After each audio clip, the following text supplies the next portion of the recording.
नमस्ते कक्षा 8 के सभी बच्चों, मेरा नाम है प्रसाद और आप सभी का आज की इस गणित की क्लास में मैं स्वागत करता हूं। और आज की इस गणित की क्लास में हम ठोस आकृतियों की पहचान करना सीखेंगे। सो बिना किसी क्षण गवाए आज के वीडियो में शुरुआत करते हैं। परिचय। साधारण आकारों को लंबाई और चौड़ाई सिर्फ दो दिशाओं में मापा जा सकता है।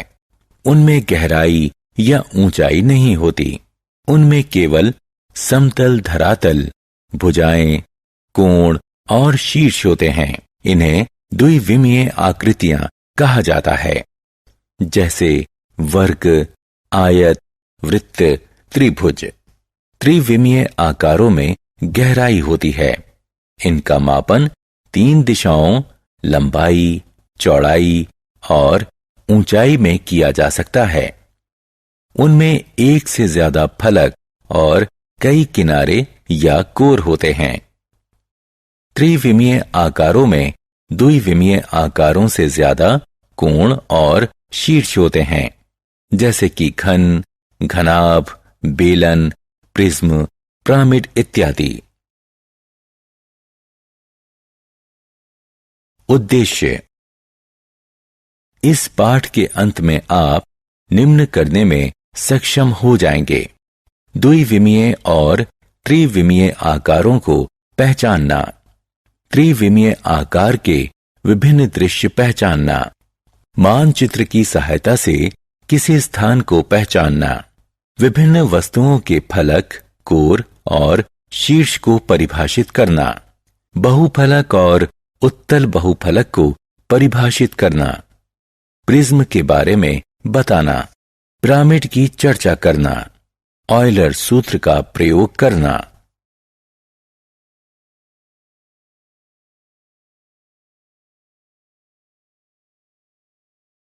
विभिन्न आकारों का संयोजन। अर्धगोले से घिरा हुआ एक प्रकाश स्तंभ, अर्धगोले से घिरा हुआ एक शंकु।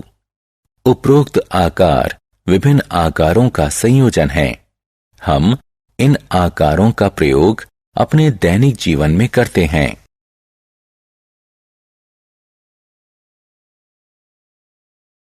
त्रिविमीय यानी 3D आकारों के दृश्य। हम एक त्रिविमीय संसार में रहते हैं। आप जिस किसी भी वस्तु को देख या छू सकते हैं, उसमें 3 विमीय होती हैं और उनका मापन लंबाई, चौड़ाई और ऊंचाई में किया जा सकता है। उदाहरण, आप जिस कमरे में बैठे हैं उसे 3 विमाओं में दर्शाया जा सकता है। आप जिस मॉनिटर पर देख रहे हैं उसमें 3 विमाएं हैं। 3D आकारों के दृश्य। एक पासे के विभिन्न दृश्य। पार्श्व दृश्य, ऊपर से दृश्य, सामने से दृश्य। एक कार के विभिन्न दृश्य। पार्श्व दृश्य, ऊपर से दृश्य, सामने से दृश्य। अपने आसपास के स्थान का प्रतिचित्रण करना। सामान्य तौर पर मानचित्र का प्रयोग किसी विशेष स्थान, नदी, पहाड़ इत्यादि का स्थान बताने के लिए करते हैं। मानचित्र चित्र से अलग होता है। इस मानचित्र द्वारा यह जानना बहुत कठिन है कि राधा के घर से कौन सा स्थान पास है। हम वृत्तों के बीच की दूरी को नहीं जानते, अतः सूचना का अभाव है। इसलिए हम प्रश्न का उत्तर नहीं दे सकते। यह मानचित्र रवि द्वारा खींचा गया है। रवि ने विभिन्न सीमा चिन्हों के लिए विभिन्न संकेतों का प्रयोग किया है। लंबे रेखाखंड लंबी दूरी के लिए खींचे गए हैं और छोटे रेखाखंड छोटी दूरी के लिए खींचे गए हैं। उसने मानचित्र को पैमाने की सहायता से खींचा है। संकेतों और दूरी के उल्लेख से हमें मानचित्र को पढ़ने में सहायता मिलती है। मानचित्र में वास्तविक दूरी 1 सेंटीमीटर या 1 मिलीमीटर है। इसका अर्थ है कि यदि कोई मानचित्र खींचता है तो उसे यह तय करना होगा कि उस मानचित्र में 1 सेंटीमीटर की दूरी एक निश्चित दूरी जैसे 1 किलोमीटर या 10 किलोमीटर को व्यक्त करेगी। अलग अलग मानचित्रों में यह पैमाना परिवर्तित हो सकता है, लेकिन एक ही मानचित्र में यह नहीं बदल सकता।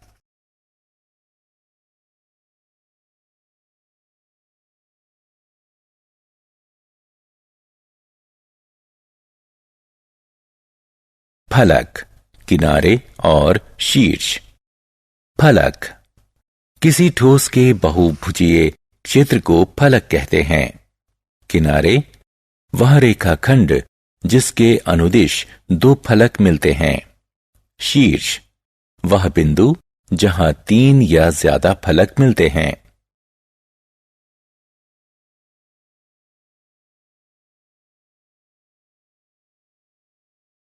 बहुफलक ऐसे त्रिविमीय आकार जिनके फलक बहुभुज हों, उन्हें बहुफलक यानी पॉलीड्रॉन कहते हैं। यह ग्रीक शब्दों पॉली यानी बहुत और हेड्रॉन यानी फलक से बना है। अतः बहुफलक एक त्रिविमीय वस्तु होता है जिसमें कई फलक होते हैं। उदाहरण, घन के फलक वर्ग होते हैं। आयताकार प्रिज्म के फलक आयताकार होते हैं। बहुफलक त्रिभुजाकार प्रिज्म घनाभ अष्टफलक। अबहुफलक वह ठोस जिनका वक्र पृष्ठ बहुफलक नहीं है। उदाहरण है बेलन, शंकु, गोला।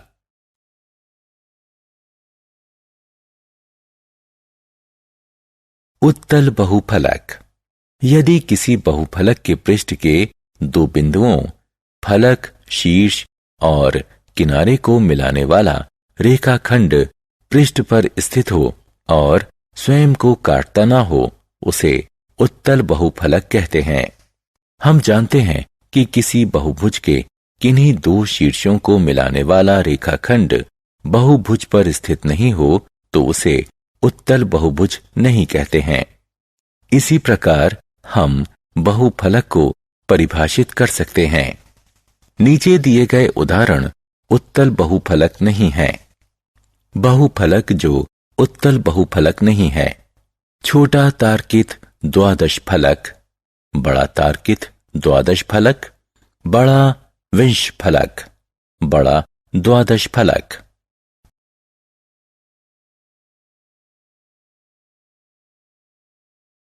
सम उत्तल बहुफलक वह ठोस जो उत्तल हो और जिसका फलक किनारे और कोण के समनुरूप हो, उसे सम उत्तल बहुफलक कहते हैं।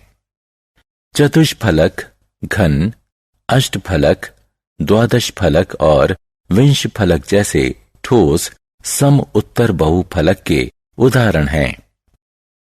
सम अष्टफलक एक अष्टभुज जिसके पृष्ठ 8 समबाहु त्रिभुज हों।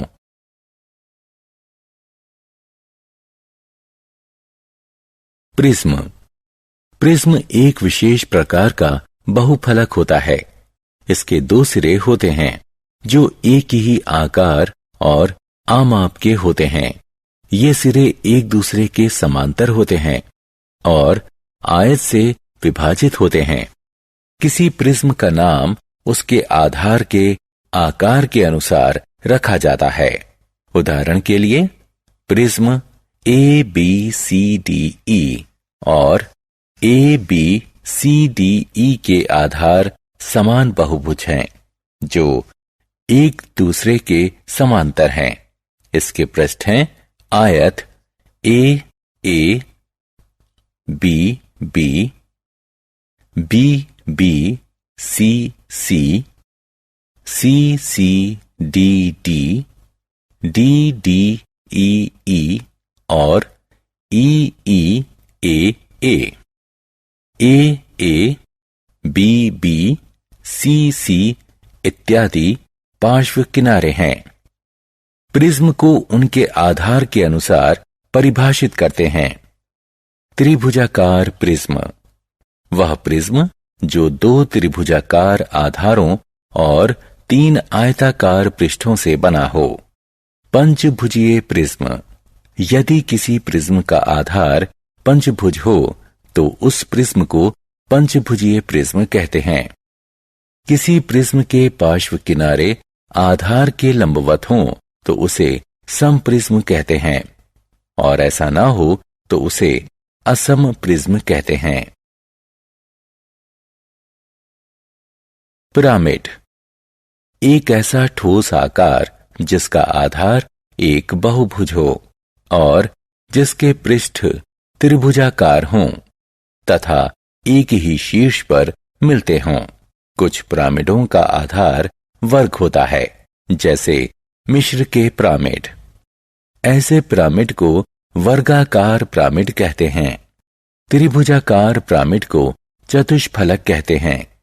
पिरामिडों को उनके आधार के अनुसार वर्गीकृत करते हैं। त्रिभुजाकार पिरामिड, चतुष्फलक। यदि किसी पिरामिड का आधार त्रिभुजाकार हो तो उसे चतुष्फलक कहते हैं। वर्गाकार पिरामिड। यदि पिरामिड का आधार वर्ग हो तो उसे वर्गाकार पिरामिड कहते हैं। षटकोणीय पिरामिड। वह पिरामिड जिसका आधार षटकोण हो।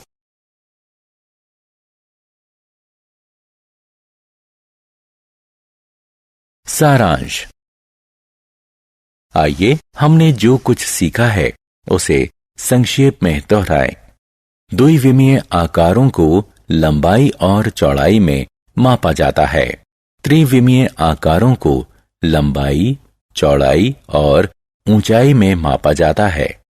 3D वस्तुएं विभिन्न स्थानों से भिन्न भिन्न रूप में दिखाई दे सकती हैं। वह रेखाखंड जिसके अनुदिश फलक एक दूसरे को काटते हैं वह एक किनारा होती है। वह बिंदु जहां 3 या ज्यादा फलक मिलते हैं उसे शीर्ष कहते हैं।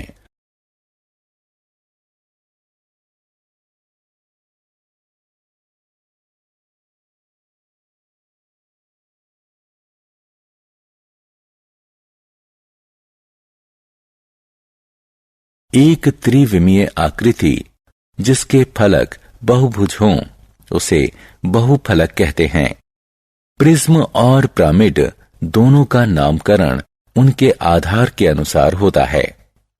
ऑयलर का सूत्र है F जमा V घटा E बराबर 2, जहां F फलक की संख्या, V शीर्षों की संख्या और E किनारों की संख्या को प्रदर्शित करता है।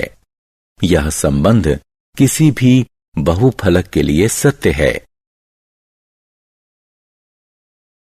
आप सभी बच्चों का तहे दिल से धन्यवाद इस वीडियो को फिर से एक बार देखने के लिए। आप सभी से उम्मीद है कि आप इस वीडियो को लाइक करोगे, इस वीडियो की लिंक आपके दोस्त के साथ शेयर करोगे, हमारे यूट्यूब चैनल को सब्सक्राइब करोगे। अगर आप एक बच्चे के माता पिता है तो आपसे उम्मीद है कि आप प्ले स्टोर से जाकर DA2 अकेडमी का ऐप डाउनलोड करोगे ताकि वहां पर आपको सारे के सारे वीडियोस एक जगह पे, एक प्लेटफॉर्म पे मिल सके। अधिक जानकारी के लिए डिस्क्रिप्शन में लिंक दी हुई है, आप वो चेक कर सकते हो। आप सभी का फिर से एक बार धन्यवाद इस वीडियो को देखने के लिए। तब तक के लिए देखते रहे हमारे YouTube channel DA2 academy. Stay connected. मिलते हैं नेक्स्ट वीडियो में।